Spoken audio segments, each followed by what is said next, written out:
What it is, what it do, cyber world. It is your girl, the one, the only Ash Said It. AshSaidIt.com, AshSaidIt.com. Welcome to the Ash Said It Daily Podcast Show. I appreciate you guys for all of your love and support.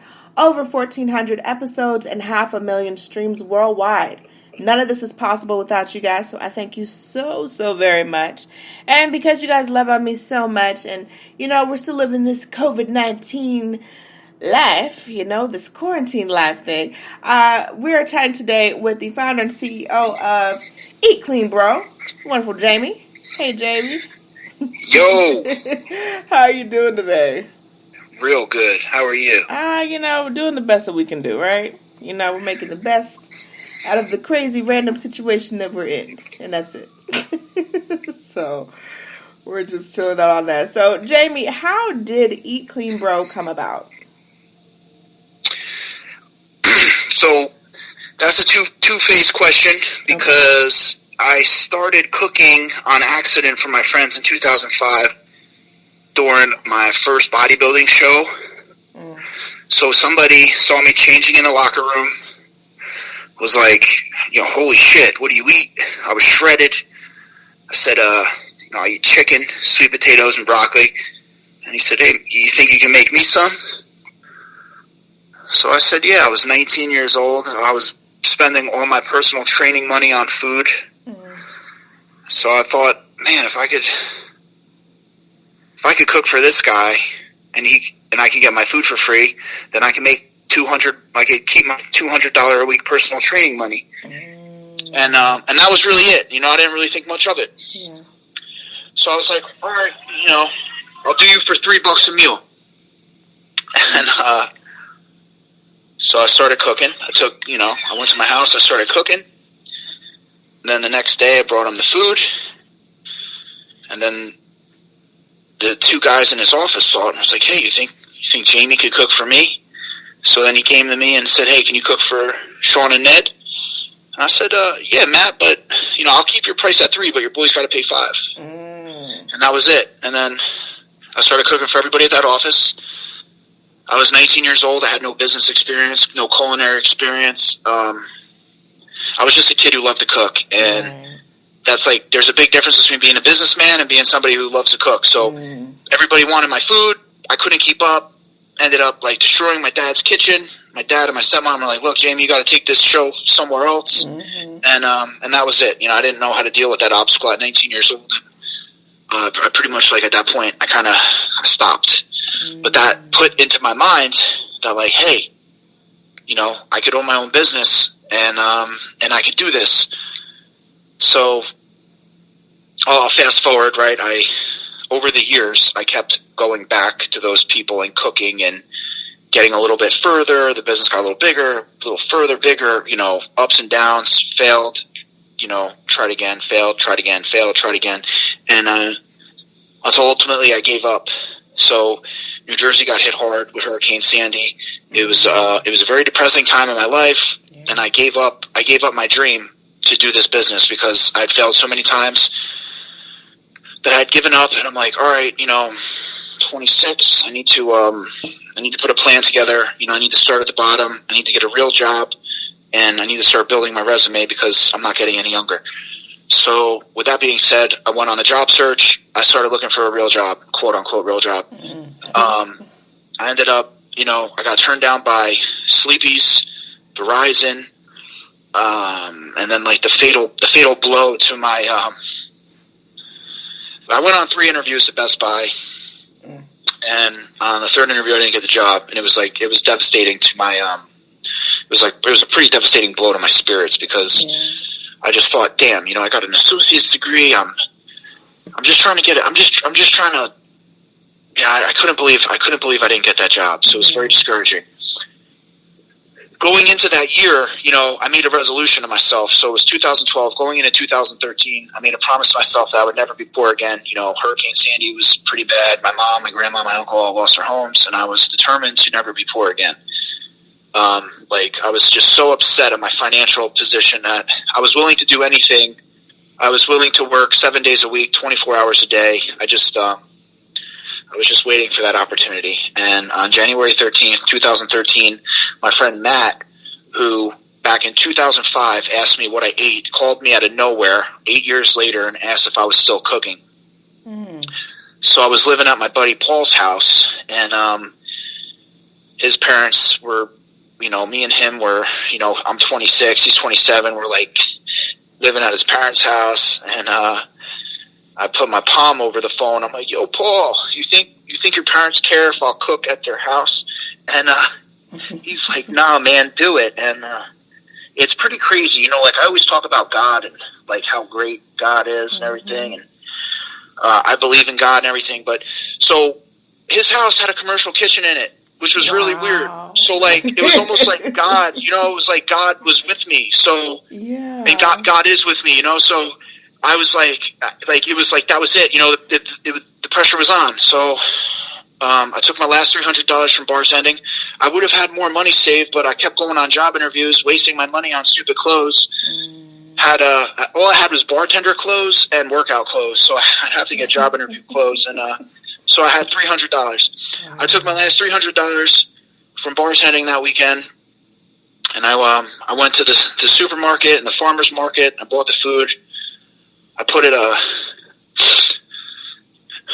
got the phone call. Started. I started over the years. I built a book of business, so it wasn't like I wasn't starting from ground zero, but it was pretty bad. But so I called all of my friends who liked my food over the years, like, hey, Jamie's cooking, and everybody knows in January, February, March. I mean, it's very easy to sell healthy food in January. I mean, everybody's trying to eat better in January. So I had a lot of things. I had a lot of good momentum on my side. So I made a couple phone calls, shot out a couple texts, and I did 82 meals my first week. Wow. I made like $150 profit, and I kept putting the profit back into the business. And I really I just had a declaration in myself that like, this was it, there was no retreat. There was no giving up. There was no quitting. There was nothing going to get in my way that was going to stop me this time, like all the other times I've been stopped. And I just, I was ready to die for it. So the first 6 months were really hard. Man, I can't even lie to you. It was so hard. There was one time I was so tired. I was walking up the driveway and I slipped and fell on ice. Oh no. And I just zipped up the North Face and I slept on the driveway. Oh, I was so tired I couldn't even get up. I was juggling a second job and trying to do my business. Yeah. And on those cooking days, I would cook, deliver, then I would work nights bartending. So it was like early mornings and late nights, but it wasn't like desk work, It was like, dude, I'm in front of fire. Then I have to entertain people at night. It was a really hard first 6 months, but I ended up getting through it, and it was pretty serious. But so I ended up starting my company with $300, and I was just very fortunate to have a couple really good people around me guiding me and giving me guidance, because when you own a business, there's a lot of things that can go wrong and there's a lot of mistakes you can make. So I had a really good advisory team that was pretty much helping me go through a lot of the issues. And then so that was 2013. So how it got started was just cooking for my friends. Wow. But then after it became a business and I could hire good people, that's kind of that's when it got really exciting. And a lot of people like to hear about, because I have a ton of celebrities I cook for. Right. And so where I got my lucky break, so I said, the first 6 months were the hardest times of my life. Right. But around that 6, 7 month, 8 month mark, I finally got into a really good kitchen. So I had struck a deal with one of the guys I used to work for, and he let me cook out of his kitchen. It's a huge Italian kitchen that I was cooking out of, and at that time he helped I was like using some of his staff to help me, so I didn't have to do everything like I was before. And then one of my friends that I went to high school with was the CFO of Shreds. So back in 2013, Shreds was the company that pioneered affiliate and influencer marketing. So now when you go on social media, everybody's selling a weight loss pill, everybody's selling a tea, everybody's selling a tummy trainer, or basically, dude, the reason why social media is, Shreds was the company to do it. So Shreds was the first company to really nail influencer marketing. Yeah. I don't know if you remember, but like in 2013, you could not go on Instagram without seeing something about Shreds. No, I remember. You remember, yeah. I remember. And they took people who weren't famous and like made them famous, like like Devin Physique, Joey Swole, Paige Hathaway. Like these were just regular people who like to work out, and like that company made these people like legitimately famous. As crazy as that sounds. So I've been friends with Mike the Situation before he got famous, and Situation and Arvin were friends. And I was cooking for Mike, and Arvin heard of me through Mike. So when I got hooked up with Sean mentioned me to Arvin, and then Arvin was like, "Oh, I heard of him." And I always make the joke, like, I had the street cred before Instagram. So, and I always joke, like, like my street cred made my Instagram, not like my Instagram made my street cred. So, people know me in Jersey. So like, I was doing this for a long time. And, since 2005, I've been cooking for people. So, that was long. I mean, that was for shit. 2005. That was like MySpace days. So, so I got hooked up with Arvin. Arvin really liked me, and Massey Manco Fit was her handle at the time. She was the biggest fitness. So she was like a huge Hispanic fitness influencer, and she was the biggest fitness influencer on social media at the time. So I was like kind of before, I guess Michelle Lewin, I guess, was the one who kind of took the torch, but she was the biggest one at the time. So she was training LaLa Anthony. Right. And Massey really liked me, and she's like, "Yo, I'm going to like set you up with LaLa. Like, she needs meals. Like, you're going to cook for LaLa. I got your first celebrity client." I was like, "Oh, that's really cool." Dope, yeah. And so I started cooking for LaLa, and LaLa liked me, and yeah, I'm just like back to God. Like, dude, they couldn't have put me in touch with a better person than LaLa Anthony. I mean, she is like an angel, and so I started cooking for her. She shouted me out. I got 40,000 followers in 24 hours. Wow. My fucking phone exploded. Like, I couldn't go on my phone. So, and what's funny is I met my wife, and like a couple weeks later, I got the shout out from LaLa. So, since that shout out from LaLa, it's kind of been like, there was a lot of buzz in New York, because, when you could critically think, you're like, yo, LaLa's got a live-in chef, right? Like, why is she promoting a food company? So that like created a lot of thoughts, like, well, who is this guy? What is this guy? And then like Dr. Oz's assistant reached out to me, and then I was on Z100 with Dr. Oz. Yeah. Then that's when I met Angie Martinez. Then Angie Martinez introduced me to Sus One. Sus One introduced me to my boy Kendall, who got me in with Khaled and Rick Ross. And then like just the whole celebrity network just got insane. Like I got, and then I had like, Kris Jenner and Kevin Hart were following me on Instagram, which was big at the time. Yeah, that's big. They unfollowed me though.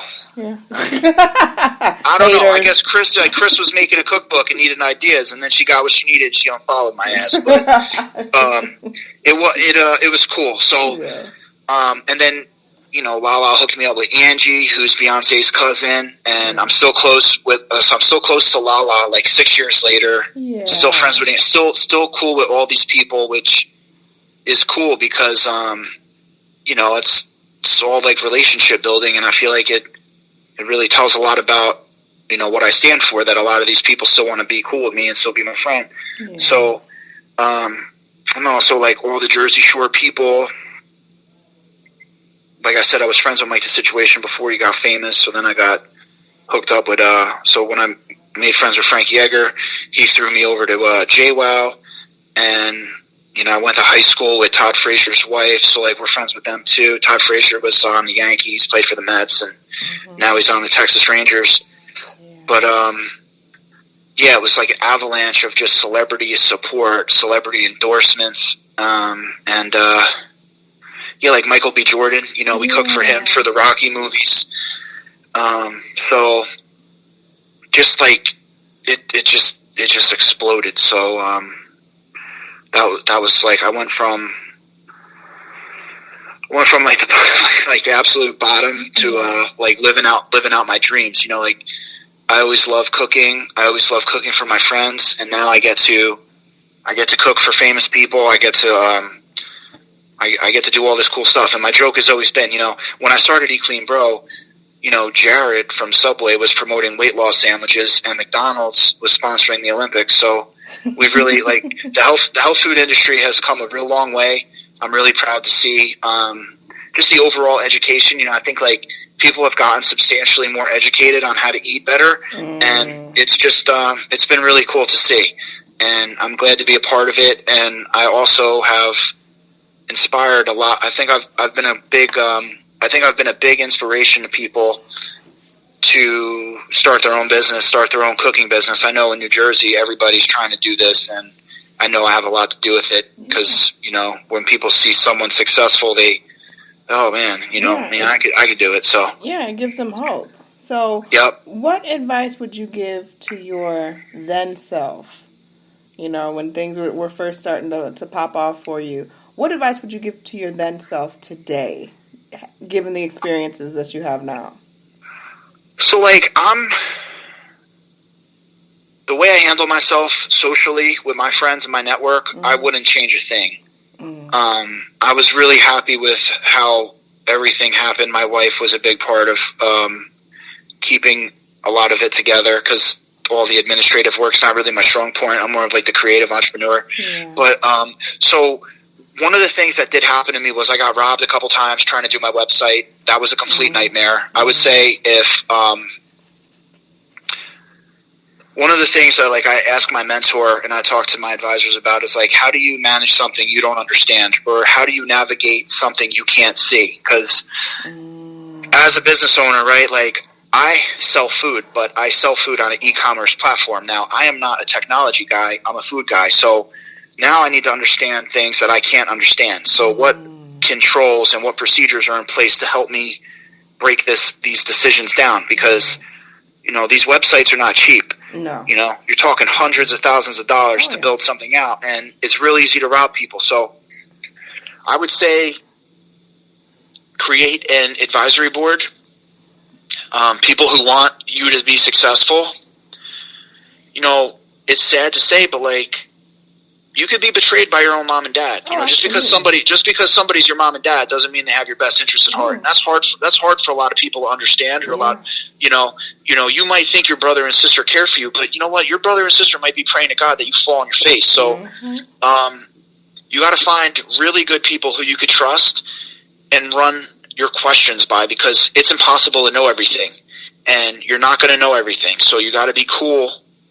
You got to believe in yourself, and you got to be cool with knowing, look, I'm not going to have all the answers, but I need to be able to know the people, and I need to be able to ask the right questions so those people can help me, and I can take whatever little help I get from them and get to the next level.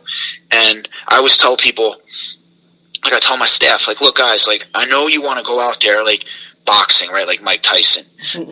Mike Tyson goes out there and he knocks your head off, right? But like, and then you look at Floyd Mayweather. He goes out there, pop, like, Floyd wins by 1, right?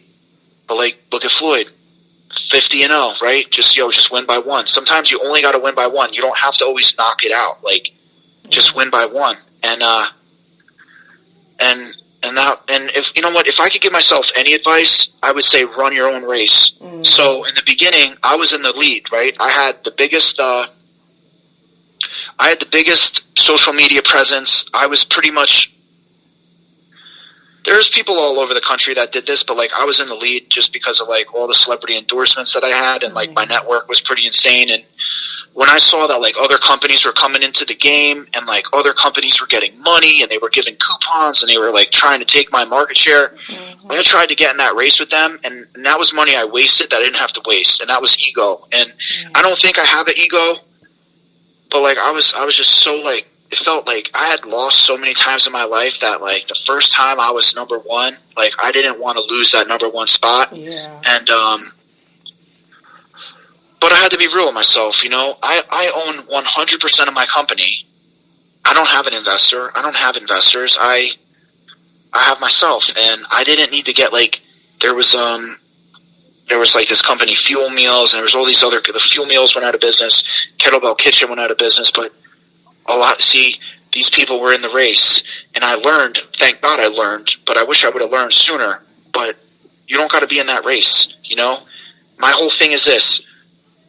I ask myself these 5 questions. Are my employees happy, right? Mm-hmm. Are my customers happy? Is my delivery being made on time? Is my price right? Is my food good? And it all starts with the employees, because you put the most into your employees.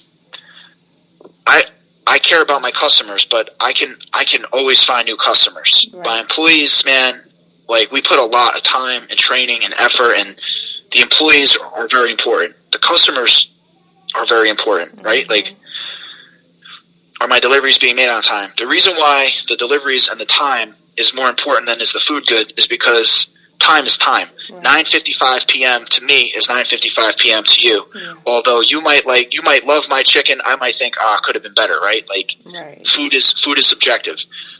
So those are the 5 questions I ask myself, and that's kind of like my North Star. And I go into every day with an open mind, and I try to just be ready for anything that can come my way, but also react in like, you know, a positive, respectful manner, and get the job done and stay calm. You know, staying calm.